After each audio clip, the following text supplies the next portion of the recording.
আচ্ছা, সবাই একটু দেখি আমাদের ইন্টার যে ফার্স্ট ইয়ারে ম্যাট্রিক্স যে অধ্যায়টা আছে 1-এর এ, এখানে 4-এর 2 নাম্বার যে ম্যাথটি রয়েছে রোমান সংখ্যা, সেই ম্যাথটি ইনশাল্লাহ আমরা এখন সমাধান করতেছি। খুবই ইম্পর্টেন্ট একটা ম্যাথ, এটা বিগত সালে অনেকবার তোমাদের পরীক্ষায় চলে আসছে।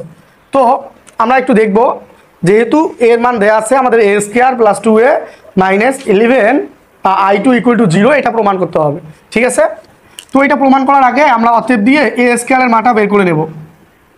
তা আমরা জানি a × a মানে কি a²। হ্যাঁ, আমরা a × a = কি লিখতে পারি a²। তাহলে a² এর মানটা আমরা একটু বের করি।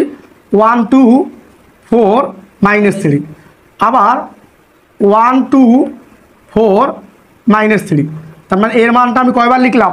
2 বার লিখলাম। হ্যাঁ, এটাকে এখন গুণ করব। গুণনের সম্পর্ক অবশ্যই তোমরা জানো। সারির এখানে সারি কয়টা রে? 2টা, কলামও 2টা, তার মানে আমাদের গুণ করে 2টা সারি 2টা কলাম আসবে। হ্যাঁ, তো প্রথম উপাদানের সাথে প্রথম উপাদান, দ্বিতীয় উপাদানের সাথে দ্বিতীয় উপাদান, এবং প্লাস হচ্ছে মাঝে প্লাস সম্পর্ক। তাহলে 1 1 1 + 4 2 8, অনুভাবে 2 1 2 - 3 2 6, 4 1 4 - 3 4 12, 4 2 8, মাইনাসে মাইনাসে প্লাস, 3 3 9। কি বিষয়টা বুঝতে পারছো? তাহলে উপরে হচ্ছে 9, এখানে হচ্ছে -4, এখানে হচ্ছে -8, আর এখানে হচ্ছে 17।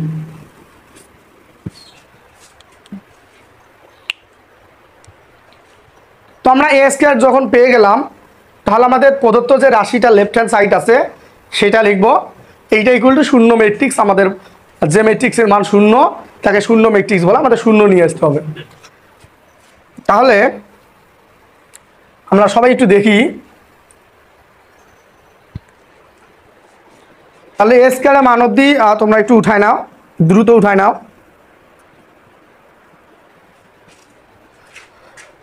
এখন আমি অতএব দিয়ে সম্পূর্ণ প্রশ্নটি উঠবো। হ্যাঁ,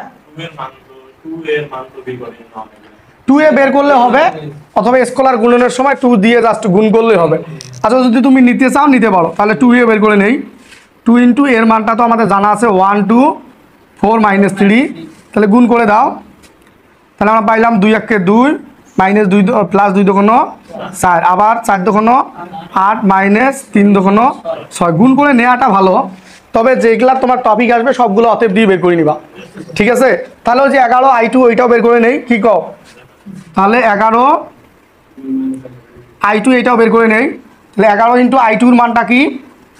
যে 1 0 0 1, অভেদক বা আইডেন্টিফাই ম্যাট্রিক্স। হ্যাঁ, প্রধান কর্ণের বা মুখ্য কর্ণের উপাদানগুলো 1, অন্যথায় সব উপাদান হচ্ছে 0, তাকে আইডেন্টিফাই ম্যাট্রিক্স বা অভেদক ম্যাট্রিক্স বলে।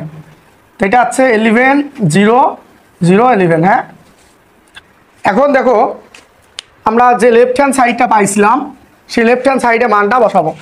তাহলে লেফট সাইড কি আছে? a² - 2a, a² + 2a - 11 i2। হ্যাঁ, এইটা = কি আনতে হবে? 0 আনতে হবে। তাহলে a² এর মানটা কি পাইছিলাম? a² এর মানটা পাইছিলাম 9 - 4 - 8 17। ঠিক আছে, তাহলে 2 এর মানটা হচ্ছে কত? প্লাস আছে, প্লাস, এই যে প্লাস, তার জন্য 2 4 8 - 6। হ্যাঁ, -6। এখন তার সাথে মাইনাসে মাইনাস, এই যে 11 i2 যে মানটা আমরা পাইছি সেটা বসাই দেবো 0।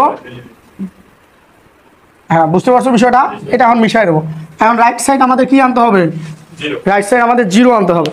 তো যে যোগের সম্পর্ক তোমাদের প্রথম দিনেই আমি ক্লাসে যোগ শিখাইছি, অনেক সহজ কিন্তু যোগ। হ্যাঁ, আর প্রথমটা এর প্রথমটা আমাদের এটা ক্যালকুলেশন করবো। তাহলে +2 আর হলো -11। হ্যাঁ, আবার এখানে দ্বিতীয়টা দ্বিতীয় জায়গায় বসতে হবে। তাহলে এর প্রথমটা নিলাম, এর প্রথমটা নিলাম, এর প্রথমটা নিলাম। ঠিক আছে, কারণ এর দ্বিতীয়টা আছে -4, আবার +4 আর -0 বা +0 যাই দাও 0। আর এখন এর প্রথমটা নেব, এর প্রথমটা -8 +8 আর -0। হ্যাঁ, এখানে 17, প্লাসে মাইনাসে -6, আবার 11, হ্যাঁ। তো এখন এইটা আমরা একটু ক্যালকুলেশন করে উপরে পাচ্ছি 0, এখানেও পাচ্ছি আমরা 0, এখানেও পাচ্ছি 0, এখানেও পাচ্ছি আমরা 0। তো ইকুয়াল টু আমরা লিখতে পারি কি, ইকুয়াল টু 0 লেখা যায়, ইকুয়াল টু রাইট সাইড, হ্যাঁ। তো এই ধরনের ম্যাথগুলো আগে অতএব দিয়ে তোমার প্রতিটা টপিকের মান বের করে তারপর অঙ্কের মধ্যে দিয়ে যে যোগ বিয়োগের সম্পর্কটা আছে, প্রথম উপাদান প্রথম উপাদান প্রথম উপাদান, দ্বিতীয় উপাদান দ্বিতীয় উপাদান দ্বিতীয় উপাদান, হ্যাঁ।